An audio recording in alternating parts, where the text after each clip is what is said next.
friends, it's Wiki Wednesday, and we're continuing our stroll through the Chinese Zodiac this week. The fifth animal in the Zodiac was the dragon. He could have been first, but he stopped to make rain for all the people and animals on Earth. We talked about dragons a few months ago, though, so we'll talk about number 6 today, the snake. The snake rode on the front leg of the horse, so he arrived 6th.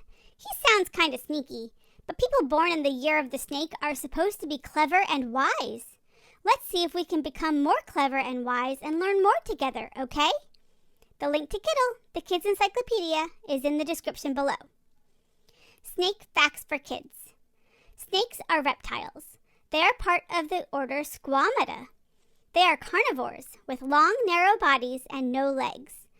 There are at least 20 families, about 500 genera, and 3,400 species of snake. The earliest known fossils are from the Jurassic period. This was between 143 and 167 million years ago. That's back when the dinosaurs were around.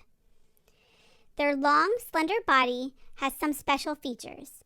They have overlapping scales which protect them and help them move and climb trees. The scales have colors which may be camouflage or warning colors. Many species have skulls with more joints than the skulls of their lizard ancestors. This allows the snakes to swallow prey much larger than their heads.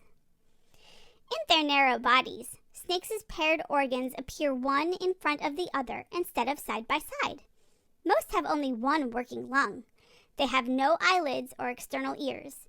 They can hiss, but otherwise make no vocal sounds. They are very mobile in their own way. Few snake species live beyond the tropics, and only one species, the common viper, beyond the Arctic Circle. They can see well enough, and they can taste scents with their tongues by flicking them in and out. They are very sensitive to vibrations in the ground. Some snakes can sense warm-blooded animals by thermal infrared. Most snakes live on the ground and in the trees. Others live in the water, and a few live under the soil. Like other reptiles, snakes are ectotherms. They control their body temperature by moving in and out of the direct sunlight. That is why they are rare in cold places. Snakes range in size from the tiny 4-inch long thread snake to the reticulated python of 22.8 feet in length.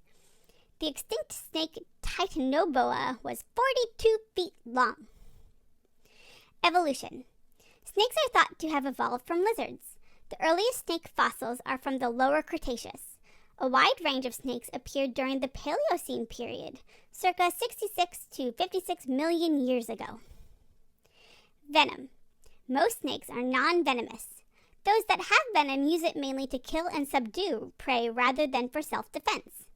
Some have venom potent enough to cause painful injury or even death to humans. We learned about this when that mean old snake bit poor Lad, the dog from our Fiction Friday story, and he got sick from it. Non-venomous snakes either swallow prey alive or kill by squeezing. Shedding. Snakes need to shed their skin regularly while they grow. This is called molting.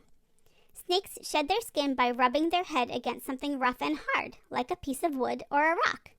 This causes the skin, which is already stretched, to split open. The snake keeps on rubbing its skin on various rough objects until the skin peels off from its head. This lets it crawl out, turning the skin inside out. This is different from the way that puppies shed.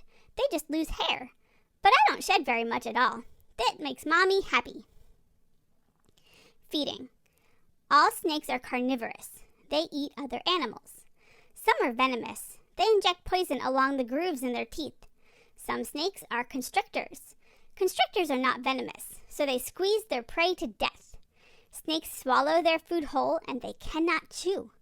Because snakes are cold-blooded, they do not have to eat as regularly as mammals. People who own pet snakes feed them as infrequently as once per month. Some snakes can go as long as 6 months without a good meal. Does that include treaties?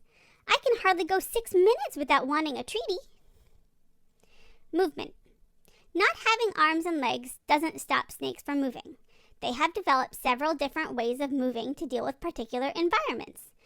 Each type of snake movement is discrete and distinct from the others. I was curious about this. I have legs to help me run very fast. Lateral undulation. Lateral undulation is a snake's only way of moving in water, and the most common way of moving altogether. In this mode, the body of the snake alternately bends to the left and right, resulting in a series of rearward moving waves. While this movement appears rapid, snakes have rarely been seen moving faster than 2 body lengths per second, often much less. Sidewinding. This is most often used by colubroid snakes. They use it when the environment lacks anything firm to push against, such as a thick mud flat or a sand dune. Sidewinding is a modified form of lateral undulation in which all of the body segments oriented in one direction remain in contact with the ground, while the other segments are lifted up. This results in a peculiar rolling motion. This mode of moving overcomes the slippery nature of sand or mud by pushing off with only static portions on the body, thereby minimizing slipping. Concertina. When push points are absent, but the space is too narrow for sidewinding, such as in tunnels, snakes rely on concertina moving.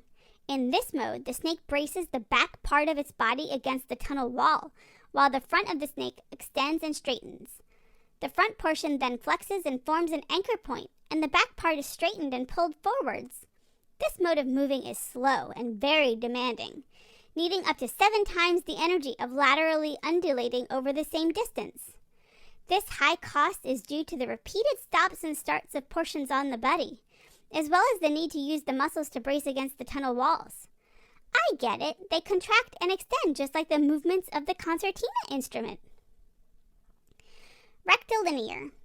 The slowest mode of snake moving is rectilinear moving, which is also the only one where the snake does not need to bend its body laterally, though it may do so when turning. In this mode, the belly scales are lifted and pulled forward before being placed down and the body pulled over them. Waves of movement and stasis pass posteriorly, resulting in a series of ripples in the skin. The ribs of the snake do not move in this mode of moving, and this method is most often used by large pythons, boas, and vipers when stalking prey across open ground, as the snake's movements are subtle and harder to detect by their prey in this manner. Other. The movement of snakes in trees has only recently been studied. While on tree branches, snakes use several modes of moving depending on species and bark texture. In general, snakes will use a modified form of concertina moving on smooth branches, but will laterally undulate if contact points are available. Snakes move faster on small branches and when contact points are present, in contrast to limbed animals, which do better on large branches with little clutter. Gliding snakes of Southeast Asia launch themselves from branch tips, spreading their ribs and laterally undulating as they glide between trees. These snakes can perform a controlled glide for hundreds of feet depending upon launch altitude, and can even turn in midair. Jumping snakes! That's really cool! Wow, snakes sure have interesting ways of getting along without legs. I guess they needed to be clever to think of all that stuff. I still don't think I'd like to be friends with a snake. I'm a little scared after hearing about the one that bit poor Lad. I think I'll stay clear of them. But you shouldn't stay clear of cute little Pupper Pie. So come back on Friday for the next chapter of Lad, a Dog, and I'll see you on Monday for my next Music Monday song. Thanks for learning with me today. Bye!